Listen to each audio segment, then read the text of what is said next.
Kicking off hour number 2 here on Hurrdat Sports Radio. I'm Ravi Lula. Andrew Rogers here with me. We are now joined by our friend Sam McKewon from the Omaha World Herald. Sam, how are you this morning? I'm good. How are you? We are doing okay. Let's just jump right into it here. After Saturday's performance, what do you think is the most likely path forward at the quarterback spot just through the end of the year? Not talking about next year yet, just for these last 3 games. Do you think this is still Heinrich Haarberg's job, or do you think it starts to get opened up to competition? Well, if you open it up to competition, then you have to determine, if Justin wants to play. He's got his 4 games now, right? So he's never redshirted. In theory, he could graduate and go somewhere else and have 2 years. I think Sims would probably play if that's what you wanted. And then, of course, you have Chuba Purdy. And maybe you give the Chuba Mobile a spin and you just see what he can do. I don't know. We've seen him play. We saw him for 2.5 games last year. And I don't know that set the world on fire. It didn't. Actually, it wasn't very good. And what I've seen from Haarberg is better, to be very honest with you. But Chuba didn't have the same defense that Nebraska does have now. He did have Trey Palmer. So, if you want to play him, you have to assess how well he can run the option. They obviously want that to be a part of things. And can he do a little bit more in the pass game? They're going to have to chew on that themselves. There are things about Heinrich Haarberg's game that I like. I've said that I think several weeks in a row. So I think he's just going through the education of being a quarterback. He's working through some of the things that he's trying to get better at. They almost won the game anyway, and they had one of the worst passing games I think they've had since they've joined the Big Ten.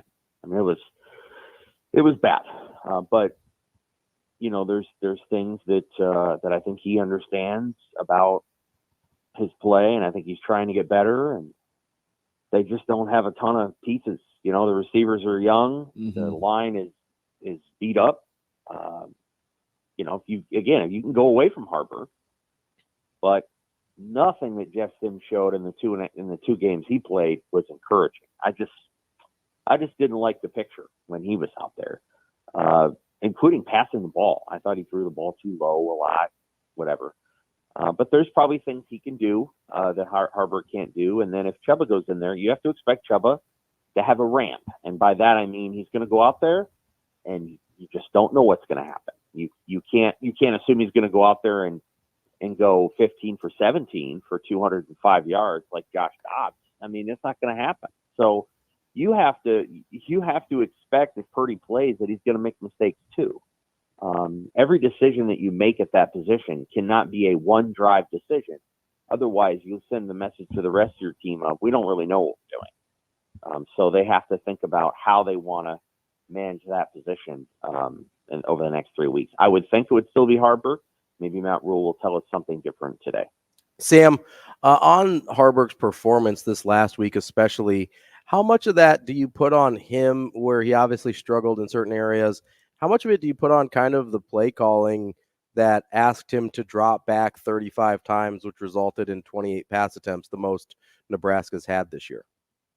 I don't put a ton of it on the play calling. I think that this was a team that you had to go throw the ball against because they're going to run some man coverage. And if you get out of the man coverage, and you could scramble, so there's some things there, and you're going to have to try to beat them over the top. And I don't think the play calling was bad. I'd probably put away the 2 quick screens. That play, which we had not seen all year, didn't work. And they must have thought I think they thought they saw something that said, if we run tempo and we get up to the line of scrimmage and we throw that quick screen out to Bullock, he's going to have 7 or 8 yards, and then that's going to adjust that safety, and then we can run the ball. Like, there was a reason they did that, mm-hmm. and the play didn't work. Now, you can say that it was a bad play call, or you can say it was a bad idea, but obviously they did it with some intention. They did it twice, and then they put it away. The other ones, I don't have a problem with with a lot of the throws they're trying to make. A couple of them, Harburg needed to just let it go. Another one, Bullock dropped. They tried the bootleg, the reverse out bootleg pass. It's a kind of a single person safe route, comeback route.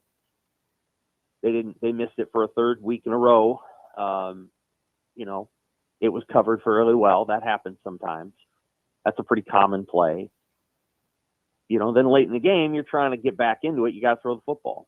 So, and I thought, they broke some big plays, actually. They hit Malachi for 30 and Harburg scrambled for 43. And so, that's the way it goes late in the game. I didn't have that much of a problem with the play calling. I'm sure some people did.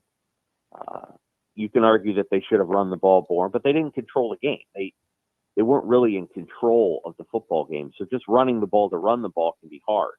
And the other thing I'll say, Robbie, that virtually nobody mentioned, I think my game story mentioned it, but the difference in the punting was huge. Mm-hmm. Huge. Yeah. I mean, Buschini did not have a good day, and Nebraska's strategy of putting a guy back there who could not return punts to fair catch punts was, did not work. No. It was a 14-yard difference. 14-yard difference, and that is a lot of yardage. That's not easy. Fair caught. I mean, and Kemp Fair caught a punt at the 5. Mm-hmm. And another one inside the 10. Shouldn't have been there. Yeah. So, that was another 15 yards that they lost. They really, really struggle with that part of the game, and they're just going to have to work on it. They put Ethan Nation back at the end, and I thought that was a good move. I mean, that's a position that a freshman can handle if they can field the punt. Mm-hmm. Strategy backfired, so there were a lot of things on Saturday that didn't go well. And Rule was right about the defense. Like, the defense did not come out in its usual edgy way. They got 2 coverage busts on the first drive, and they were coverage busts. Mm-hmm. And, that led to a field goal. It just never felt right. And he was right about that. Michigan State played a little harder and a little better, a little more under control, and Nebraska, was couldn't catch up. So I thought it was a 3-phase loss when I watched it, but other people focused very on Harburg, and that's fine. But he was hardly the only issue on Saturday. Sam, you mentioned not having a big problem with the play calling. What about with officiating? Because that was pretty sus at a number of moments in that game. Were you disappointed with how that played into it? Well, I think they missed the face mask. They didn't mean to miss the face mask, but they missed it. And the play at the end of the game. Now, here's what I would say. That's a weird deal at the end of the game where it would have been better if Michigan State had recovered the fumble or the clock had run out. But it was very hard for Nebraska to make an appeal in that moment as the clock's running and they have to run a play. Mm-hmm. And it would take a super savvy moment to say, we're going to let the clock run out and challenge that fumble. Like, that's hard. What I will say is it was an incomplete pass. 1, 2, it would be a fumble for many quarterbacks. And here's why. Most quarterbacks would start their motion where Harburg had the ball when he lost it. Harburg brings the motion and starts it low. Mm-hmm. And by the time the ball gets knocked out, his arm is going forward, but it is under his ear. His hand is. Mm. So a lot of quarterbacks will start there, and then they will go back, and then they will go forward. Harburg doesn't start there. He starts way back, almost back behind his shoulder pad. So his arm's going forward. That's an incomplete pass. But I can understand why referees would think empty hands, because that's where a lot of empty hands would be. You'd have to figure it out in review, and there was no time for a review because they already ran another play before anybody could look at the review. And so, that's the hard part about that moment is you have to be watching the motion, not where the ball is. And Nebraska would have benefited from a recovery by Michigan State, which would have stopped the clock and would have triggered a review on a turnover or clock running out, which is what happened to Texas all those years ago, and they were able to review it as opposed to running another play. So that was a tough deal. I know there was something about pass interference and whatever. I mean, that happens all the time. Michigan State got whistled on a hold on an interception that was ticky. I mean, it wasn't ticky tack, but it was kind of beside the point. So there plays go both ways. That happens. What do you think about the touchdown? The touchdown that got called a catch, even though the ball was on the ground. Yeah, I would have probably overturned that review. I'm not exactly sure what they saw. We asked, and we were told that the Big Ten doesn't comment on judgment calls. So we asked after the fact because we don't know who the pool reporter was supposed to be. Mm-hmm. So I reached out to the Big Ten directly, and they said they don't comment on that stuff. And so, I don't know what they saw. It's hard for me to speak to it. So that's hard. That was a reviewed play, and it did look like the ball was moving a little bit, but they called it a touchdown. Sam, how about this? In a game where things definitely didn't go Nebraska's way, or they didn't play their best football, what's one positive that comes out of a loss like this in your mind? Whether that's something you picked up on that hasn't been there all season, or something that improves what Nebraska is trying to build in the future. I thought Malachi Coleman played well. I thought he blocked well. I think he's a physical blocker, and I thought they finally started throwing him the ball. He had 6 targets. He only caught 2 passes, but I thought Malachi Coleman, that was his best game, and he got, he's a good blocker. He did a nice job there at times, but I don't know how you're going to see what he can do unless you throw him the ball. Mm. And Harvard's got to throw him the ball, and they've got to create opportunities for him to get the ball. I've been a little surprised up until Saturday, like what he's doing out there, like throw him the ball. Like if you're just having him out there to be a decoy or to block or whatever, there's a lot of guys who can do that. Malachi's not the most polished receiver, but he might be the most physically gifted receiver on the team, and you're not going to know what he can do until you throw him the ball. And so I thought they did a better job of trying to get him the ball downfield. And I think, the one he caught, if he breaks that leg tackle, he's gone. There's nobody going to catch him. So you have to do those things though. And I know they tried more, and I think that's good. You have to learn how to begin to do that. Back to the pass game a little bit, and I didn't write this in the rewind today because I'm not a coach or whatever. So I do feel like a lot of Nebraska's pass plays are designed to accomplish something specific to a specific receiver.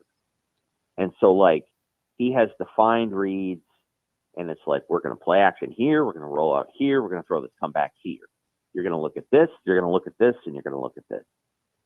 I think that there's some value in just drop back, look for the guy that might be open, and throw him the ball. And I think there were a couple moments like that late in the second half that were actually good for Harvard. He needs to learn how to just 4 wide. You got 4 routes. Here's your first read, your second read, your third read, but you might have to progress through the read. We're not going to cut the field in half for you. We're going to make you stand in the pocket and do something. We're going to make the guys protect. And over time, you're going to get better and better and better at that. And I thought that was good, and I thought a couple times, he made the right read and threw a pass that he should have. And so those are things that, you just have to continue to build on. We can get very trapped within the concept of like the season, and they're 5-4. They need to win one more game. They might do that Saturday, and they're in a bowl. And everything from that point forward is like a ladle of your favorite gravy, whatever that is. And seriously, like everything. Nobody expected anything more than that. So everything else is about the big picture from there, and like how you get better for next year. And they won't look at it that way. Obviously, they want to go up to Wisconsin and win. Obviously, they want to beat Iowa. All those things are true. But at some point, you have to say, all right, we got done what we wanted to get done. Now we need to see what we can do. We need to be a program. We need to find out who we can be. And can we live into the identity we want? And part of the identity they want to live into is they want to be able to throw the ball 25 or 30 times a game, like most teams do, Mm-hmm. and have that go well. And you can't do that until you try it and you fail. And so I think that's a positive too, even though it didn't go well. But fans don't see it that way. Fans see it as, it didn't work, don't do it again, do this thing over here. Well, Nebraska certainly could have run the ball 57 times for 204 yards. I don't know that they win the game doing that. We need to be honest, this option thing is not going to be a permanent part of the plan, or it shouldn't be. I mean, it when teams figure out how to stop it, it doesn't look very good. And they really struggled with the option on Saturday, and they might do better against Maryland, but Wisconsin and Iowa will swallow that stuff up. Sam, you mentioned the last 3 games and just needing to get to that 6th win. Do you think Maryland is the best opportunity for that one coming up on Saturday? Or, obviously Iowa's had their own struggles offensively, and that one, it's probably going to be a 1-possession rock fight one way or another. But as you kind of look at these last 3 games, how do you gauge Nebraska's chances of getting that 6th win over the course of those games? I do think Maryland is the best of the 3. Maryland has historically gotten off to awful starts this year. They fell behind 14-0 against Virginia. They fell behind 14-0 against Charlotte. They lost 51-15 to Penn State. They fell behind, 14-0 there pretty quickly. They're beat up. Penn State's a really physical team, probably more physical than even Ohio State this year anyway. Mm-hmm. So they're going to come in really knocked around, their defense especially. So, and they're terrible in November. Maryland is one of the worst teams in college football in November in the last 7 or 8 years. I think they've won 4 or 5 games. And Nebraska's not much better, mind you, but they've won more than that. And so, this weekend would be the game. You've got to be able to run the football. You've got to be able to, to hit a few passes, and then you've got to find a way to slow down a pretty good quarterback. You got to slow him down. You got to slow Tagovailoa down, and I'm sure they'll give it a good crack. Sam, Nebraska wasn't penalized Saturday for the first time in a game since 2005. What does that say about this group that had to battle adversity all day? I think it means that they're getting better at getting set. The motions and the shifts are working, and they're playing clean football before the snap. That's what it says, and that's good. That's good. You're not getting the little 5-yard penalties here and there, delays the game, or false starts, or little things like that. Obviously, that's going to happen most games, but that's good. You're not having a bevy of those kind of mistakes, substitution errors, things like that. The other thing is, this will sound sort of counterintuitive. It wouldn't have been the worst thing to have a couple penalties of aggression. I felt like Nebraska's aggression just wasn't quite what it was previous weeks. So you're going to get some of those penalties sometimes. Good teams get penalties of aggression, whether it's holding on defense or a late hit, stuff like that. That happens.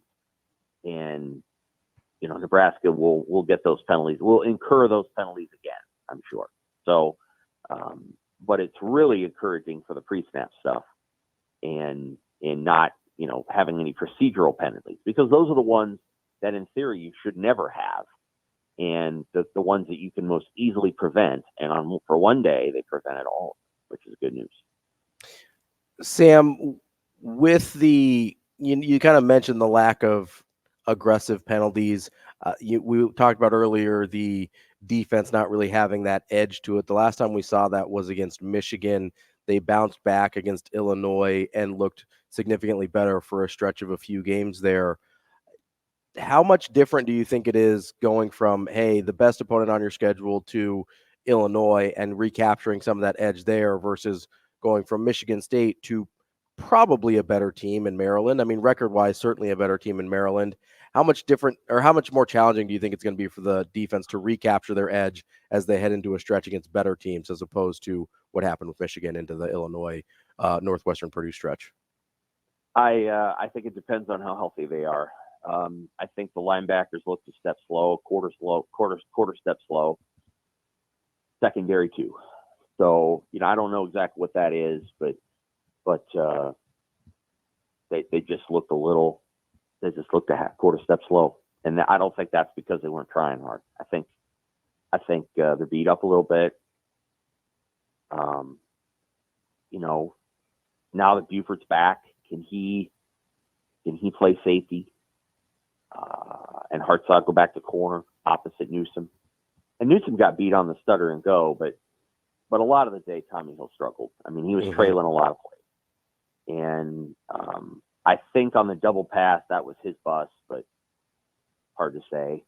I don't think on the first big pass of the game, that was Tommy's mistake. He let that go, and I feel like he let that go because the safety was supposed to be there once that play went over the middle. But I don't know. We can ask Rule about that stuff today.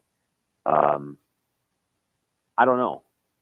I thought the linebackers played a quarter step slower than they have, and I think some of that was because, everybody's beat up. I mean, this is a grueling league physically, and it's grueling to play Power 5 football every single week. It's just it's a real test of your will and all those other things. You have, I think, 3 undefeated teams that are Group of 5 teams: Tulane, James Madison, and Liberty. If you put those teams in the Big Ten West, not only would they not be undefeated, but they'd probably be 5-4 or 4-5. That's how different the physical test is, and that's not to diminish Group of 5 teams, but people may know that 4 teams just joined the Big 12: Houston, BYU, Cincinnati, and UCF. Do you know what their combined conference record is right now? No, off the top of my head, no. 5-19. And 2 of those wins are someone beating Cincinnati, which has not won a game in the league. That's the difference between the Group of 5 and the Big 12, right? Physicality and those things. I don't think the Big Ten West would be all that different. And people, again, James Madison, great story, okay? Great story. They're doing what they're asked to do. And if they were in the Big Ten, they would recruit better players, et cetera, et cetera, et cetera. But people do not understand the physical toll that like playing Minnesota and Iowa and Nebraska and all that would take.